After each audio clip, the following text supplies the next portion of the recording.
أعوذ بالله من الشيطان الرجيم بسم الله الرحمن الرحيم يا أيها الذين آمنوا كتب عليكم الصيام كما كتب على الذين من قبلكم لعلكم تتقون.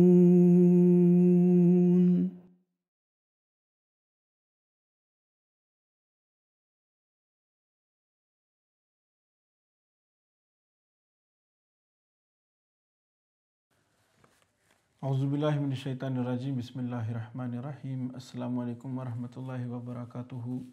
On continue cette série de dars pour le mois du Ramadan. Dans ce volet-là, je vais vous parler de la taqwa, qui est donc le but du Ramadan. Tout croyant au cours de ce mois tente de profiter au maximum des faveurs divines. Nous profiterons naturellement des faveurs du jeûne et du Ramadan lorsque nous tenterons, tout en jeûnant, de rehausser le niveau de notre taqwa et chercherons la protection divine afin d'être à l'abri de tout mal. Je vais citer quelques dires du Messie premier, l'islam, qui nous donne des indications sur ce qu'est la vraie taqwa et quel type de taqwa il souhaitait créer en nous. Il a déclaré « Cette taqwa qui épure l'homme et pour laquelle les prophètes ont été suscités a disparu de la terre. » Le verset « Qad aflaha man zakkaha » pour ainsi dire, celui qui a purifié son âme a atteint son objectif, ne s'applique pas à grand monde. Cet énoncé coranique s'applique à une poignée de gens. La pureté est quelque chose de fort louable. Les anges viennent faire l'accolade à celui qui se purifie. Les gens y accordent peu de valeur. À cause du manque de la taqwa, le voleur commet des larcins afin d'amasser des biens. Or, s'il faisait preuve de patience, Allah l'enrichirait par d'autres moyens. Il n'est pas question ici uniquement de vol apparent. Il y a certains commerçants qui vendent des produits périmés et cela tombe aussi dans la catégorie du vol. Le Messie premier, l'islam, déclare de même la personne adultère commet son péché. Or, si elle avait été patiente, Dieu aurait comblé ses désirs par d'autres moyens. Dans un hadith, il est dit qu'aucun voleur ne volera quand il arrivera à l'état de croyance et qu'aucun adultère ne commettra de fornication quand il sera croyant. Quand on commet des péchés, on doit être conscient que Dieu voit les moindres faits et gestes.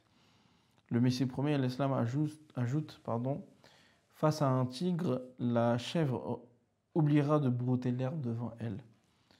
Il déclare, la racine et l'objectif véritable sont l'acquisition de la taqwa. Celui qui en possède peu, tout acquérir. Sans la taqwa, il est impossible d'éviter les péchés, grands ou petits. Les lois des États de ce bas monde ne peuvent nous protéger du péché. Les préposés de l'État ne sont pas partout présents pour inspirer la peur. L'homme commet des transgressions lorsqu'il se croit seul. Sinon, il ne commettra jamais de péché.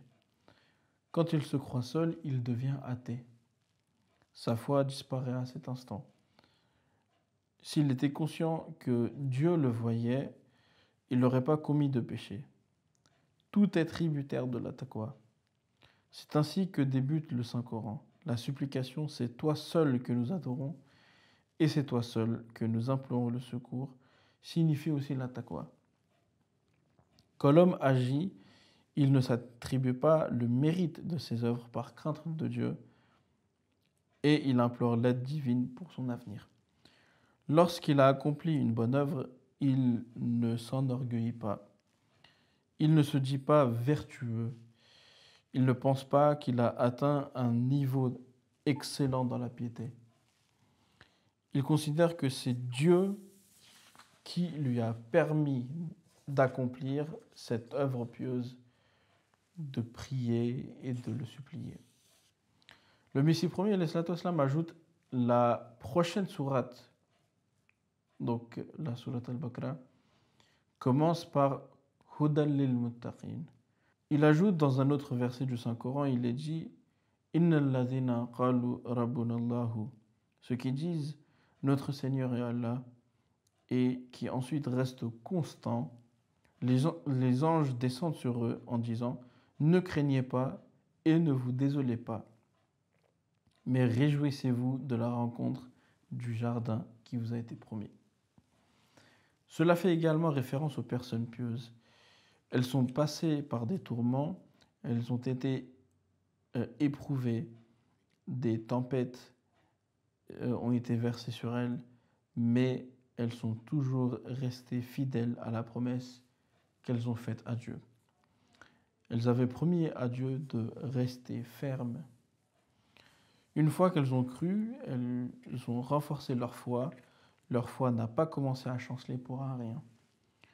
Lorsqu'elles ont agi de la sorte et ont fait preuve de sincérité et de fidélité, elles ont obtenu alors ceci comme réponse. Tatanazzalu alayhimul malaikatu alla takhafu. À savoir que les anges descendent sur elles et leur disent de ne pas avoir peur et de ne pas être triste. Votre Dieu est votre gardien. Wa abshiru bil jannati. Il leur donne la bonne nouvelle du paradis. Ce paradis est celui d'ici-bas. Allah donne la bonne nouvelle aux gens pieux d'un paradis dans cette vie, comme le Saint-Coran en fait mention. وَلِمَنْ خَافَ مَقَامَ رَبِّهِ جَنَّتَانِ. Il continue. Ensuite, on trouve dans la vie de ce monde et dans l'au-delà, et nous sommes vos amis et protecteurs.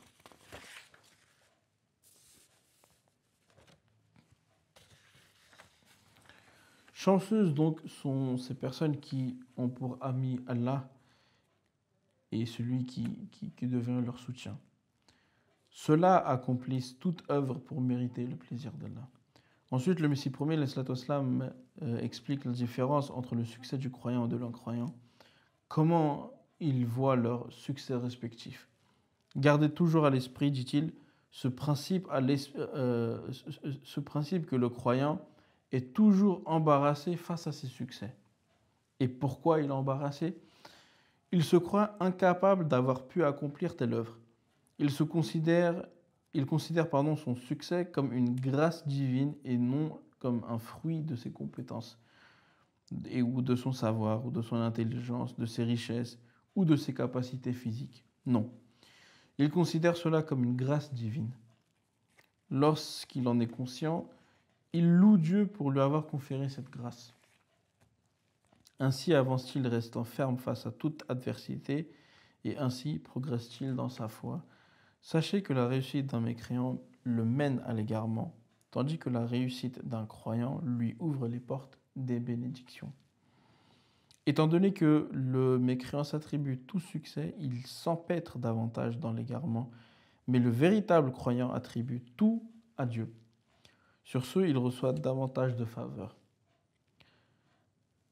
Le Messie premier, l'Islam, déclare la réussite du mécréant le mène à sa perte en raison du fait qu'il ne se tourne pas vers Dieu et élève au rang de la divinité son effort, son intelligence, ses compétences. Le croyant, par contraste, se tourne vers Dieu et renforce ainsi sa relation avec lui. Grâce à cette entreprise, après chacune des réussites, une nouvelle relation s'établit avec Dieu et des changements s'opèrent en lui. Dieu dit « Inna Allaha ma'al ladhina taqaw ». Donc Dieu est avec ceux qui sont pieux.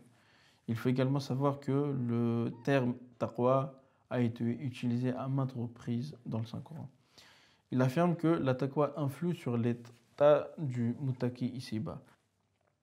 Ceci est une transaction qui se fait au comptant et non pas au crédit. Tout comme le poison et l'antidote influent sur le corps immédiatement, l'effet de la taqwa est immédiat. Le Messie premier, l'Islam, attire notre attention vers la taqwa en ces termes. La beauté spirituelle de l'homme exige de suivre toutes les voies subtiles de la taqwa. Ces dernières sont les ornements et les fioritures de cet éclat spirituel. C'est-à-dire que lorsqu'on marche sur les voies de la taqwa, on s'embellit spirituellement. Il ajoute, il faut aussi respecter ses devoirs envers autrui. La première catégorie d'œuvres concerne sa personne, donc le hukukula, et la deuxième catégorie concerne autrui, ce qu'on appelle les hukukul ibad. Si on s'est acquitté de ses devoirs envers Dieu et autrui, on engendrera en soi la beauté spirituelle. Le Messie premier, l'Islam, déclare « Ceci a été nommé libas ut-taqwa » dans le Saint-Coran. Et libas ut-taqwa, donc le vêtement de la taqwa, est un terme du Saint-Coran qui indique la beauté spirituelle et tributaire de la taqwa. La taqwa signifie que l'homme doit s'évertuer à respecter toutes ses charges et tous ses engagements spirituels qui le lient à Dieu. Et il doit en faire de même concernant les charges et engagements qui le lient avec la création de Dieu. Il doit s'appliquer à honorer les exigences les plus subtiles de ses engagements.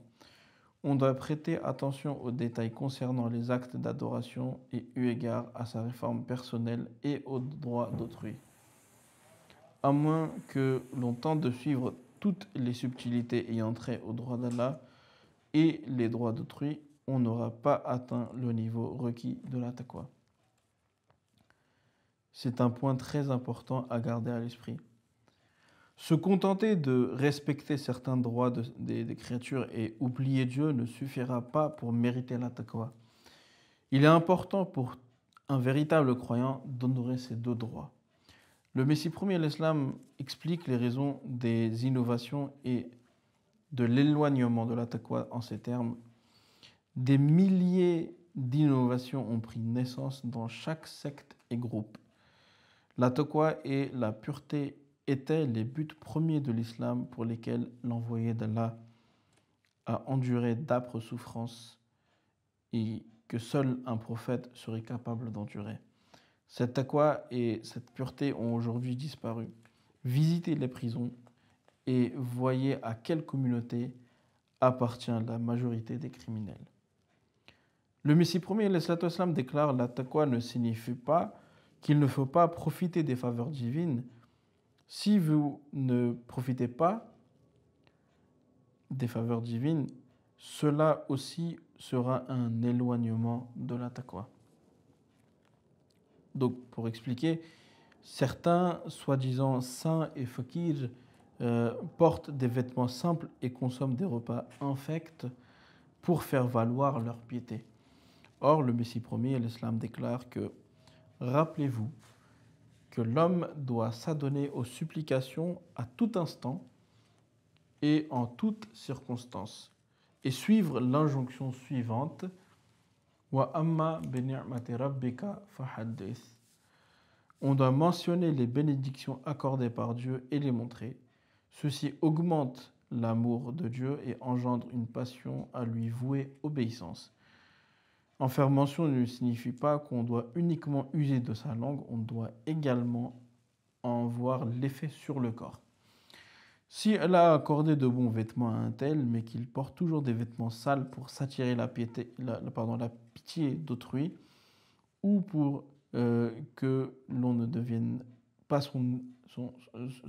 qu'on ne devine pas son aisance, il sera pécheur parce qu'il souhaite cacher la bonté et la grâce de Dieu et a recours à l'hypocrisie et tente de tromper et de leurrer autrui. Ceci ne sied pas à un croyant. Se disant derviches, certains ajoutent même de la terre à leur viande quand ils le mangent. Le croyant n'agit pas de la sorte. L'approche religieuse du saint prophète sallallahu alayhi wa sallam était globale, c'est-à-dire qu'il usait de tous les moyens à sa disposition. Il ne se penchait pas dans une seule direction. S'il recevait des vêtements de qualité, il en portait. S'il n'en disposait pas, il portait des vêtements ordinaires. Notre bien-être et notre vertu résident dans le fait de marcher sur les traces du saint prophète, notre bien-aimé, sallallahu alayhi wa sallam, autant que possible, et de ne prendre aucune mesure contre lui. Il y a aussi la question de la bienséance au quotidien. Il déclare: de même, il y a les relations avec les épouses et les enfants, c'est-à-dire le comportement à la maison. Dans la société, d'aucuns ont commis des erreurs concernant leurs relations avec leurs femmes et leurs enfants et se sont éloignés du droit chemin. Le Saint-Coran déclare: Wa'ashiruna bil ma'ruf, et comportez-vous avec elle avec droiture ou bonté. Mais ils ont agi contre cette injonction. Loin d'agir de manière ma'rouf, donc, dans certaines maisons, il y en a qui commettent des injustices. Ainsi, porter de beaux vêtements, si cela est possible, et manger de la bonne nourriture, si cela est possible, ne réduisent pas la taqwa, mais augmentent au contraire. Le Messie premier, l'Islam, déclare également qu'il est important de bien traiter sa femme, prendre soin de ses enfants, répondre à leurs besoins et les former correctement est également important. Ceci est aussi la taqwa et c'est un commandement du Saint-Coran. Par conséquent, il est nécessaire de respecter à la fois les droits d'Allah et les droits d'autrui. Ensuite, le Messie premier, l'Islam, explique que le muttaqi reçoit une lumière de la part de Dieu. Il déclare: l'ignorance ne peut coexister avec la véritable taqwa. La véritable taqwa contient en elle une lumière, comme le déclare Dieu. Ô vous qui croyez, si vous êtes fermes sur la voie de la taqwa, et si vous restez assidus et fidèles à cet attribut de piété pour la cause d'Allah, il vous démarquera des autres. Une lumière vous démarquera des autres par le biais de laquelle vous marcherez sur différents chemins. C'est-à-dire que cette lumière sera visible dans chacune de vos paroles et de vos actions.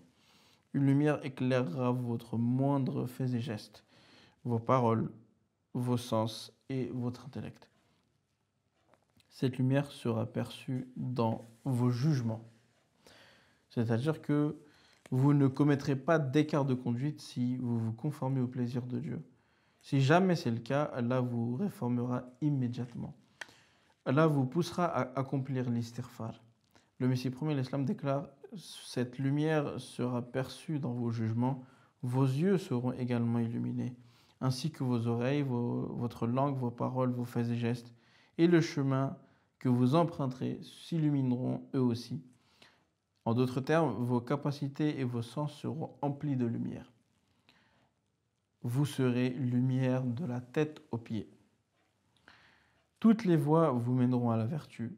Vous userez de vos aptitudes pour accomplir de bonnes œuvres. Vos pensées seront également vertueuses. Les pensées néfastes disparaîtront. Quand une société est établie, une telle société est établie, il s'agira sûrement de celle des pieux. Le Messie premier, l'Islam, déclare: afin d'atteindre ce genre de salut, nous n'avons pas besoin du sang du Christ, ni de la crucifixion, ni de la rédemption. Tout ce dont nous avons besoin est un sacrifice, le sacrifice de notre ego que notre nature même exige. Ce sacrifice est autrement connu sous le nom de l'islam. Sacrifier ses désirs permet d'adopter la taqwa et cela s'appelle l'islam, qui littéralement signifie s'offrir pour être sacrifié ou se soumettre volontairement et complètement au seuil de Dieu. Le bon nom de l'islam est l'âme de la charia et l'essence de tous ses commandements. L'amour parfait est nécessaire pour s'offrir aisément en sacrifice et l'amour parfait exige une gnose parfaite. c'est ce que signifie le mot islam. Le vrai sacrifice exige une connaissance parfaite et un amour parfait de Dieu et rien d'autre. Et on ne peut pas aimer sans connaître. Donc Dieu indique cela dans le Saint-Coran que ni la chair ni le sang de vos sacrifices ne l'atteignent. Seul le sacrifice qui l'atteint est que vous le craigniez et que vous adoptiez la taqwa pour sa cause. Ainsi, tel est le niveau de la taqwa qu'exige Dieu et son messager, sallallahu alayhi wa sallam, de notre part. Cela a été mentionné à plusieurs reprises dans le Saint-Coran et le jeûne a été prescrit au mois du Ramadan pour y parvenir. Veillons donc à ce que chacun de nos actions et nos paroles soient conformes à la volonté de Dieu. Une fois, une personne est venue voir le Messie promis, et a dit que les gens disaient qu'il s'était prétendu Messie promis et que les gens disaient qu'il n'était pas un sayyid. Donc c'était une allégation qu'il avait portée au Messie promis l'islam. Un sayyid, donc un descendant du saint prophète sallallahu alayhi wa sallam. Et comment donc un sayyid pourrait-il prêter, parce que lui il était sayyid, comment un sayyid pourrait-il prêter allégeance à un simple disciple du saint prophète sallallahu alayhi wa sallam? Maintenant regardez la réponse du Messie promis l'islam. Zoura a expliqué que certains sayyids et d'autres personnes qui élèvent les sayyids à un rang supérieur prétendent aujourd'hui que ceux-ci jouissent d'un statut extraordinaire. Comment un sayyid pourrait-il prêter allégeance à un non-sayyid, disent-ils. De même, aujourd'hui, certains Arabes croient que le Messie promis devait apparaître parmi les Arabes. Ils disent: comment est-ce que le Messie promis peut-il être un non-arabe et comment les Arabes pourront-ils l'accepter? Or, ils lisent le Saint-Coran, mais ne réfléchissent pas à sa signification. La réponse s'y trouve déjà. Allah déclare à ce sujet que c'est lui qui accordera ce rang. Les hommes ne sont pas à même de décerner ces rangs. Le Messie promis, l'islam déclare: Allah n'est satisfait ni du corps physique, ni de la descendance. Il n'apprécie que la taqwa. Cela signifie, en vérité, le plus honorable parmi vous aux yeux d'Allah est celui qui est muttaqi, le plus muttaqi. Affirmer qu'on est sayyid, morol, pathan, donc pashtun ou sheikh n'a aucune valeur. Si quelqu'un est vaniteux à cause de la caste de la nation à laquelle il appartient, telle vanité n'a aucun sens, car après la mort, toute trace d'appartenance ethnique ne servira à rien. Aux yeux de Dieu, l'appartenance ethnique n'a aucune signification et personne ne peut mériter le salut parce qu'il appartient à une famille noble. Le saint prophète sallallahu alayhi wa sallam avait dit à Hazrat Fatima: ô Fatima, ne sois pas fière du fait que tu sois la fille de l'envoyé de Dieu sallallahu alayhi wa sallam. Aux yeux de Dieu, l'appartenance ethnique n'a aucune importance. Étant donné que cette injonction s'appliquait à Fatima, que dire du statut des autres? La distinction entre tribus ne concerne que ce monde. Cependant, après avoir profondément réfléchi à cette question, j'ai compris que la taqwa est le véritable critère pour atteindre un rang élevé dans la cour du Seigneur. Dieu a déjà décrété que le muttaqi entrera au paradis. Selon lui, la personne la plus honorable est celle qui possède le plus haut degré de taqwa. De plus, Allah déclare que seules les prières et les actes des muttaqis sont acceptés. Donc il dit: Innama yataqabbalullahu minal muttaqin. Allah n'a pas déclaré que les actes et les prières des sayyids sont acceptés. En outre, Allah a déclaré concernant les muttaqis: Wa man yattaqillaha yaj'al lahu makhraja wa yarzuqhu min haythu la yahtasib. Que le muttaqi est affranchi de toutes les difficultés et recevra des provisions d'où il ne s'y attend pas. Dites-moi, cette promesse a-t-elle été faite au sayyid ou au muttaqi? Allah déclare: Dhalika al-kitabu la rayba fihi hudan lil muttaqin. Ceci est un livre parfait, il ne s'y trouve aucun doute, il est un guide pour les muttaqis. Il n'est pas dit qu'il est un guide pour les sayyid. En bref, Allah désire la taqwa. En effet, les sayyid doivent davantage adopter la taqwa car ils sont les descendants d'un muttaqi. Le Messie premier, l'Islam, déclare lorsque le saint prophète sallallahu alayhi wa sallam a commencé son ministère et a fait sa déclaration à l'époque, les érudits juifs étaient considérés comme étant vertueux et moraux.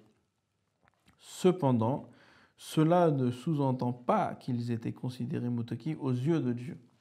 Dieu parle des muttaqis qui le sont à ses yeux.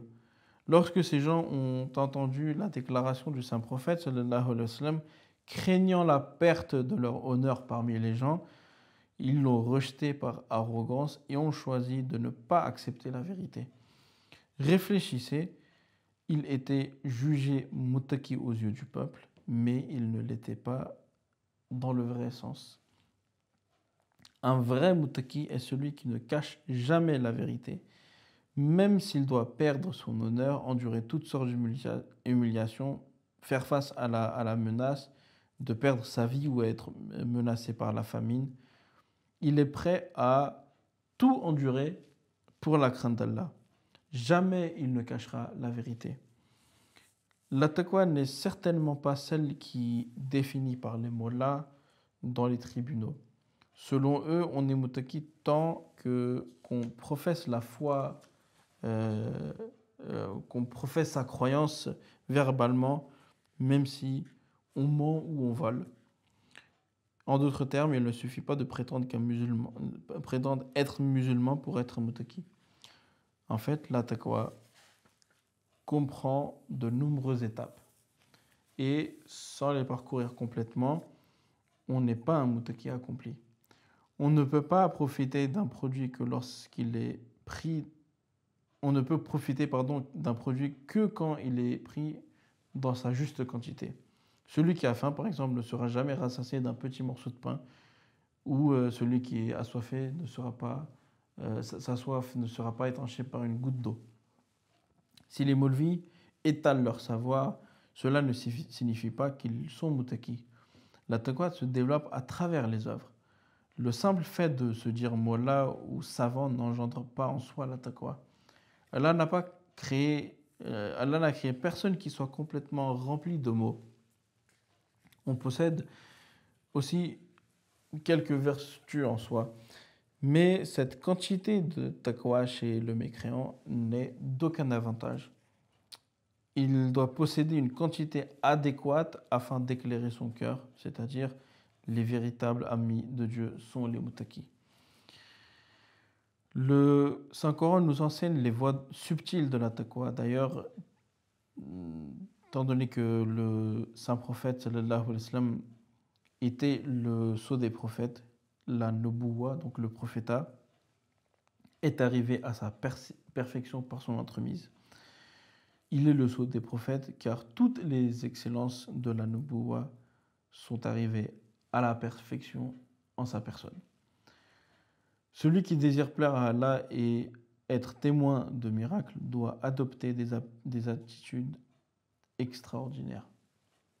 Les élèves désireux de réussir leurs examens étudient jusqu'à se rendre faibles ou même malades, comme les gens qui sont atteints, Azul avait mentionné une fois, comme s'ils étaient atteints de la tuberculose. Donc soyez prêts à endurer toute souffrance afin de passer l'examen de la taqwa. Quand l'homme parcourt cette voie, Satan lance lui aussi de grands assauts contre lui. Or, à une étape donnée, Satan baisse les bras et c'est là que la mort frappe à la vie pécheresse de l'homme. Et c'est là qu'il se place dans le giron de Dieu. En bref, notre précepte est que l'homme doit user de toutes ses aptitudes pour atteindre Dieu. Durant les jours restants du Ramadan, nous devons nous efforcer de comprendre la véritable essence de la taqwa et de respecter les droits d'Allah et de sa création. Qu'Allah nous accorde la possibilité. Chanceux sont ceux des nôtres qui tentent de passer les jours restants du Ramadan à atteindre ce niveau de taqwa ou qui l'ont fait durant les jours écoulés. Qu'Allah fasse qu'on ait pu passer ces jours de cette manière. Amin. Allahumma salli ala Muhammadin wa ala ali Muhammadin wa barik wa sallim innaka hamidun majid.